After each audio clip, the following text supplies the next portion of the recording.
নমস্কার বন্ধুরা, আরবিপি চ্যানেলে আপনাদের সকলকে জানাই স্বাগতম। চলে এসেছি গীতা এলএলবির নতুন একটি আপডেটস নিয়ে। আজকের পর্বে শুরুতেই আপনারা দেখতে পাবেন অগ্নিজিৎ মুখার্জি গিনিকে বলে, চল মা এবার বাড়ি ফিরে চল। তখন গিনি বলে, বাবা একটা কথা বলবো। এরপর অগ্নিজিৎ মুখার্জি বলেন, হ্যাঁ বল। তখন গিনি বলে, আজকে আপনাকে সত্যিকারের বাবা বলে মনে হচ্ছে। এরপর অগ্নিজিৎ মুখার্জি কে বলে, এই যে একটা বেয়াদ্দব ছেলে, বদমাস ছেলে, তুমি এই বুড়ো বয়সে এই বুড়ো বাপটাকে ছেড়ে চলে এলে। এই সময় বাবাদের পাশে থাকতে হয়, আর তুমি বউয়ের পিছনে ড্যাং ড্যাং করে চলে এলে এখানে, বেয়াদ্দব ছেলে কোথাকার। এরপর অগ্নিজিৎ মুখার্জি গিনির মাকে বলে, আচ্ছা বেয়ান, আপনি কি বলুন তো। হ্যাঁ, আপনার বাড়িতে অতিথি এসছে, কোথায় আপনি ওনাকে আপ্যায়ন করবেন তা নয়, আপনি এখানে দাঁড়িয়ে রয়েছেন। গিয়ে চা জল খাবারের ব্যবস্থা করুন। তখন গীতার মা বলে, আচ্ছা আমরা তো সস্তা চা পাতা দিয়ে চা খাই। তখন অগ্নিজিৎ মুখার্জি বলেন, সস্তা চা পাতা? হ্যাঁ তাই তো, সেটা কি করে খাবো? তখন অগ্নিজিৎ মুখার্জি গীতার মাকে বলেন, জানেন তো, আমি না এখন সস্তা চা পাতা দেখি না, আমি এটা দেখি যে চা কে বানাচ্ছে। এইটা দেখি যে যারা চা বানায় তারা আমাকে ভালোবাসে কিনা। আর এখন তো ভালোবাসাটাই সব থেকে দামি। এখন আমার কাছে সস্তা চা পাতা এইসব আমি দেখি না। আর হ্যাঁ, চার সাথে একটা কাজ করবেন। তখন গীতার মা বলে, আর কি? তখন অগ্নিজিৎ মুখার্জি বলেন, এর সাথে আপনি নেরু বিস্কুটও দেবেন। জানেন তো বেয়ান, আসলে আমি বুঝতে পেরেছি যে সম্পর্কগুলোই হচ্ছে সব থেকে বড়, এর চাইতে বড় আর কিচ্ছু হয় না। এই মুহূর্তে দেখা যায় থানার বড়বাবু হাসপাতালে গিয়ে পৌঁছয় এবং গিয়ে ডালিকে জিজ্ঞেস করে, আচ্ছা ডালি, আমি নিজে তো তোমাকে এখানে পাহারায় বসিয়ে গিয়েছিলাম, তাহলে তোমার বেপরোয়ারির জন্য একটা সাধারণ উকিল আমাকে কেন কথা শোনাবে আর আমাকে কেন অপমান করবে? আমার কারণে আমাকে কেন কথা শুনতে হবে আর আমি কেন অপমানিত হব? তখন গীতা আসে। গীতা এসে বলে, আমি আপনাকে অপমান করিনি বড়বাবু। পর গীতা বলে, আসলে বড়বাবু ঘর পড়া গরু তো, তাই সিঁদুরের মেঘ দেখলে ভয় পেয়ে যায়। শুনেছেন তো আপনি, দশ চক্রে ভগবান ভূত, তা আপনি ভূত না ভগবান সেটাই ভাবছি।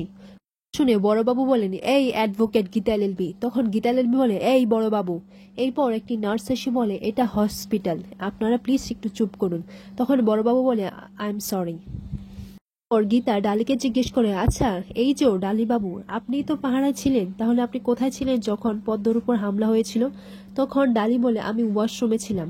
গীতা বলে, আপনি মিথ্যে কথা বলছেন, সবকিছু আগে থেকে তদন্ত করে নিয়েছি, তাই আপনি মিথ্যেটা বলবেন না। বড়বাবু বলেন, এই তদন্ত করা এটা আমার কাজ, আপনি এখানে ইন্টারফেয়ার করতে পারেন না। এরপর গীতা বলে, আমি সবকিছু করতে পারি, আমার কাছে অনেক কিছু ডকুমেন্টস আগে থেকে আছে বড়বাবু, আর ওই যে ওষুধটা, সেটাও এভিডেন্স হিসেবে আমার কাছে আছে। এরপর বড়বাবু বলেন, ওই ওষুধটা আপনি আমাকে দিন। এরপর গীতা বলে, না সেটা তো আমি আপনাকে দিতে পারবো না। পর গীতা বলে, ওই যে রত্না মণ্ডল, ওই নার্সের আপনি স্টেটমেন্ট নিন, আর পুরো ব্যাপারটাই আমি সাক্ষী হয়ে থাকতে চাই। এরপর বড়বাবু বলেন, না এটা হতে পারে না। পর বড়বাবু বলেন, আপনি কে, হু আর ইউ? আমি হচ্ছি এই কেসটার ইনভেস্টিগেট অফিসার। গীতাকে বলে, কে আপনি আর বারবার কেন ইন্টারফেয়ার করছেন এটার মধ্যে? এরপর গীতা বলে, করব, 100 বার করব, ইন্টারফেয়ার করব, কারণ ওই কিরণকান্তি ব্যানার্জি ওই সাপটা বারবার পদ্মকে ছোবল মারছে। পর গীতা বলে, একটা কথা মাথায় রাখবেন বড়বাবু, আর একবার যদি পদ্মর উপর হামলা হয় না, তাহলে পুরো শহরের ঢল নামবে, আর থানাকে পুরোভাবে ঘেরাও করা হবে, সব দিকে চারিদিকে হাহাকার করে উঠবে। একটা কথা মাথায় রাখবেন বড়বাবু, আমি নারী হয়ে পদ্মর হাত ধরেছিলাম, আর আজকেও আমি পদ্মর হাত ধরে রেখেছি, এখন অজস্র নারীও পদ্মর হাত ধরে রেখেছে। পর বড়বাবু বলেন, আপনি আমাকে থ্রেট দিচ্ছেন? তখন গীতা বলে, থ্রেট না, আমি আপনাকে ওয়ার্নিং দিচ্ছি। যেদিন থেকে ওই লোকটা আপনাদের সিস্টেম থেকে আপনাদের নিরাপত্তা ব্যবস্থাকে বুড়ো আঙুল দেখিয়ে পদ্মকে মারার চেষ্টা করেছিল, সেদিন থেকে পুরো নারী জাতি জাগ্রত হয়েছে, আর এই নারী জাগ্রতকে থামানো যাবে না। কোনো মলেস্টেশন, কোনো অপমান, কোনো অশৃঙ্খলতা, শ্লীলতাহানি চলবে না। গীতা বলে, যা কিছু হবে সবটা আমার সামনে হবে, আর যদি তা না হয় তাহলে সকলের সামনে সকল নারীরা এসে দাঁড়াবে। পর গীতা বলে, একটা চার্জশিট ফ্রেম করা হবে ঢালিবাবুর নামে। পরের মুহূর্তে দেখা যায় গীতার কাছে ফোন আসে এবং সেই ফোনটি গীতার মা করে। গীতার মা ফোন করে বলে, কোথায় আছিস মা? তখন গীতা বলে, মা একটা জরুরি কাজে আছি। তখন গীতার মা বলে, তোর শ্বশুর মশাই এসেছেন। তখন গীতা বলে, আচ্ছা কেন, ওনার কি কোনো সমস্যা হয়েছে? ওর গীতার মা বলে, হ্যাঁ রে, পদ্ম কেমন আছে? তখন গীতা বলে, মা পদ্মর উপর আবার অ্যাটাক করা হয়েছে। ওর গীতার মা বলে, কি বলছিসটা কি তুই? গীতার মা বলে তোর শ্বশুর মশাই গিনিকে বাড়ি ফিরিয়ে নিয়ে যেতে এসেছে, আর শুধু গিনিকেই নয় তোকে বাড়ি ফিরে নিয়ে যেতে এসেছে। গীতা বলে তাহলে মা ডিভোর্সটা? তখন গিনির মা বলে কোনো ডিভোর্স হবে না রে, উনি নিজের হাতে এই ডিভোর্সের ব্যাপারটা ছিঁড়ে দিয়েছে। তখন গীতা শুনে বলে কি বলছোটা কি মা? পর গীতার মা বলে হ্যাঁ রে মা, আমি সত্যি বলছি, উনি তোদের দুজনকে নিজের মেয়ের মতো করে রাখবে। উনি বলেছেন যে তুই নাকি ওনার বাড়ির কর্ত্রী হবি। শুনে গীতা খুবই অবাক হয়ে যায় এবং চুপ করে থাকে। এদিকে দেখা যায় অগ্নিজিৎ মুখার্জি বসে বসে আরাম করে চা খাচ্ছে। উনি এটাই বলছেন, বাহ চাটা কি দারুণ হয়েছে, একবারে খাসা। পর অগ্নিজিৎ মুখার্জি গীতার মাকে বলেন, বেয়ান আপনি কার সাথে কথা বলছেন? এরপর গিনির মা বলে, আমি গীতার সাথে কথা বলছি। তখন অগ্নিজিৎ মুখার্জি বলেন, গীতা ফোনটা আমাকে দিন তো, আমাকে দিন। এরপর অগ্নিজিৎ মুখার্জি গীতার সঙ্গে কথা বলছে। তখন অগ্নিজিৎ মুখার্জি গীতাকে বলে, হ্যালো গীতা, তুমি আর এখানে থাকবে না, আর আমার ছেলেও এই বাড়িতে ঘরজামাই হয়ে থাকবে না। তোমরা দুজন আমার বাড়িতে থাকবে আমার মেয়ে হয়ে। তুই তাড়াতাড়ি ফিরে আয় মা। আর গীতা বলে, বাবা আমি একটু পরেই আসছি। তখন অগ্নিজিৎ মুখার্জি বলেন, আচ্ছা ওদিকে সব ঠিক আছে তো? যদি কোনো সমস্যা হয় তাহলে আমাকে বলবি, আমার অনেক পাওয়ার আছে, অনেক চেনা জানা লোক আছে। এরপর গীতা বলে, আমি জানি বাবা আপনার অনেক পাওয়ার আছে, আপনি বেস্ট। আমার পাশে কেউ থাকুক বা না থাকুক, আমি জানি আপনি আমার পাশে ঠিকই থাকবেন। তখন অগ্নিজিৎ মুখার্জি গীতাকে বলেন, God bless you my daughter, God bless you, তোমারই জিত হবে। আমরা দুজনে মিলে এই কেসটা জিতে নেব, আর আমি তোর জুনিয়র হিসেবে কাজ করতে চাই। হ্যাঁ। এরপর গীতা বলে, বাবা? তখন অগ্নিজিৎ মুখার্জি বলেন, হ্যাঁ আমি তোর জুনিয়র হয়েই কাজ করতে চাই। এরপর গীতা বলে, আপনার পায়ের কাছে বসে ল শেখা যায়? তখন অগ্নিজিৎ মুখার্জি বলেন, হ্যাঁ হয়তো। পর অগ্নিজিৎ মুখার্জি গীতাকে কাঁদতে কাঁদতে বলে, আমি অনেক অন্যায় করে ফেলেছি, অনেক ভুল করেছি, আর আমি সেটা বুঝতে পেরেছি। আমি তোর বাবার কাছে ক্ষমা চাইব, আমি ক্ষমা চাইব গণেশ গাঙ্গুলির কাছে। তুই আমাকে ক্ষমা করে দিস মা, তুই আমাকে ক্ষমা করে দিস। অগ্নিজিৎ মুখার্জি এই কথাটা বলে ফোনটা রেখে দেন। পরের মুহূর্তে দেখা যায় যে গণেশ গাঙ্গুলি সেখানে আসে এবং তিনি এসে বলেন, এই রে দামি গাড়িটা দেখে বুঝতে পেরেছি যে আমাদের এখানে অগ্নিজিৎ মুখার্জি এসেছেন। কেন এসেছেন আপনি? আর আপনি আর এখন আর কি শেষ করতে চাইছেন? আমার সম্মান, আমার প্রেস্টিজ, আমার পেশা সবকিছুই তো নষ্ট করে দিলেন। এখন আপনি কিসের জন্য এসেছেন বলুন? কি নিতে এসেছেন? আর রেখে তো দিয়ে গেছেন আমার এই দুই মেয়েকে, দুজনকে রেখে গেছেন ডিভোর্স করার জন্য, আর ডিভোর্স করে নিজের ছেলেকে অন্য কারোর সাথে ড্যাং ড্যাং করে বিয়ে দিয়ে দেবেন।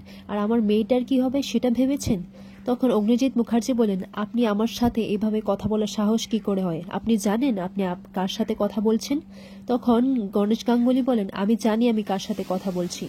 এরপর অগ্নিজিৎ মুখার্জি বলেন, আপনার তো কোনো স্ট্যান্ডার্ড নেই আমার সাথে কথা বলার, কিন্তু আপনি এই এক কলোনিতে, তার উপর আপনি আমার সাথে উঁচু গলা করে কথা বলছেন। এরপর গণেশ গাঙ্গুলি বলেন, আমি কলোনিতে থাকতে পারি কিন্তু এটা আমার বাড়ি, আর আমি চাইলে আপনাকে এই বাড়ি থেকে বের করে দিতে পারি। তার মা বলছে, তুমি ভুল বুঝছো। এরপর গণেশ গাঙ্গুলি বলেন, এই তুমি চুপ করো, উনি এখানে কেন এসেছেন আমি খুব ভালো করেই জানি। তখন গিনিও বলে, বাবা তুমি এইসব বলো না। পর অগ্নিজিৎ মুখার্জি গিনির দিকে এবং স্বস্তিকের দিকে চোখ দিয়ে ইশারা করে যেন কিছু না বলতে, আর সবাই তখন মিঠিমিঠি হাসতে থাকে। পর অগ্নিজিৎ মুখার্জি গণেশ গাঙ্গুলিকে বলেন, আচ্ছা আপনি কি জানেন আঙুলটা কখন বাঁকা করতে হয়? যখন সোজা আঙুল দিয়ে ঘি না বের হয় তখনই আঙুলটা বাঁকা করতে হয়। তখন গণেশ গাঙ্গুলি বলে, হ্যাঁ তখনই তো করতে হয়। আর অগ্নিজিৎ মুখার্জি বলেন, তুমি বুঝতে পারোনি, তোমাকে দেখে হিয়ারিং এর সময় তোমার কোর্টে চলা বলা, তোমার যুক্তির কাছে আমি হেরে গিয়েছিলাম। আমি বুঝে গিয়েছিলাম যে এই কেসটাতে আমি হেরে যাব, আর তার জন্যই আমি ষড়যন্ত্র করে তোমাকে অপমান দিয়ে কোর্ট থেকে তাড়িয়ে দিয়েছিলাম। প্রথমবার ভয় পেয়ে গেছিলাম যে এই বুঝে আমার হার হয়ে যাবে, কিন্তু তোমাকে এইভাবে হারানোর পরও আমি নিজের কাছে হেরে গিয়েছিলাম, কারণ আমি নিজে তো জানি। এরপর বাবা বলেন, আপনি এসব কি বলছেন? অজিত মুখার্জি গীতার বাবার কাছে হাত জোর করে ক্ষমা চাই। গণেশ গাঙ্গুলি বলেন, আমি তো কিছুই বুঝতে পারছি না, আর তোরা এভাবে মিঠিমিঠি হাসছিস কেন? আর গীতার মা বলেন, ওগো তোমার মেয়েকে উনি নিতে এসেছেন, বাড়িতে নিজের মেয়ে করে রাখবেন। এরপর গীতার বাবা বলেন, কাকে? তখন গীতার মা বলে, তোমার দুই মেয়েকেই। এরপর গীতার বাবা বলেন, তাহলে ডিভোর্স? তখন গিনির মা বলে, কোনো ডিভোর্স হবে না, উনি নিজের হাতে ডিভোর্সের পেপারটা ছিঁড়ে দিয়েছেন। পর অগ্নিজিৎ মুখার্জি গণেশ গাঙ্গুলিকে আবারও বলেন, আমি আমার কাজটার জন্য অনেক অনুতপ্ত, আমি ভুল করেছি, আমি তোমার সাথে অন্যায় করেছি, আর আমাকে হারানোর জন্য তোমারই মেয়ে, তোমারই ক্লোন তোমার মতোই হয়েছে। ঠিক তোমারই মতো যুক্তিবাদী। ওর গীতার বাবা বলেন, এ আপনি কি করছেন? তখন অগ্নিজিৎ মুখার্জি বলেন, ভুল হয়ে গেছে, জীবনের অনেকটা সময় পেরিয়ে আমি বুঝতে পেরেছি, এই বৃদ্ধ অ্যাডভোকেটকে ক্ষমা করে দিও। যে তার বসে আমি কিছু বুঝতে পারিনি, ভুল করে ফেলেছিলাম, আর আমাকে শিক্ষা দিয়েছে তোমার ওই মেয়ে গীতা। কিন্তু এখন থেকে ও আমারও মেয়ে, তাই না বেয়ান?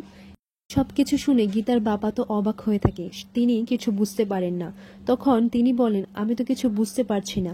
এরপর অগ্নিজিৎ মুখার্জি বলেন, দেখলেন তো বেয়ান, আমি ওনাকে কিভাবে বোকা বানিয়েছি, দেখুন বোকার মতো কিভাবে হাসছে। এরপর গণেশ গাঙ্গুলি বলেন, কিন্তু ডিভোর্সটা? এরপর অগ্নিজিৎ মুখার্জি বলেন, আরে ছেড়ে ফেলে দিয়েছে, সেটা ছেড়ে ফেলে দিয়েছি। আইন কোথায়? যখন সম্পর্কই না থাকবে, আইন কি সম্পর্ক থেকে বড় হয়? আইন তো সম্পর্ক থেকে বড় হতে পারে না। পর অগ্নিজিৎ মুখার্জি গীতার বাবাকে বলেন, আচ্ছা এখনো আইন নিয়ে চর্চা আছে তো, চলুন আমাদের বাড়িতে চলুন, আমাদের বাড়িতে গিয়ে দুজন মিলে জমিয়ে খাওয়া দাওয়া করব, হই হুল্লোড় করব, আর দুই বেয়াই মিলে আইন নিয়ে চর্চা করব।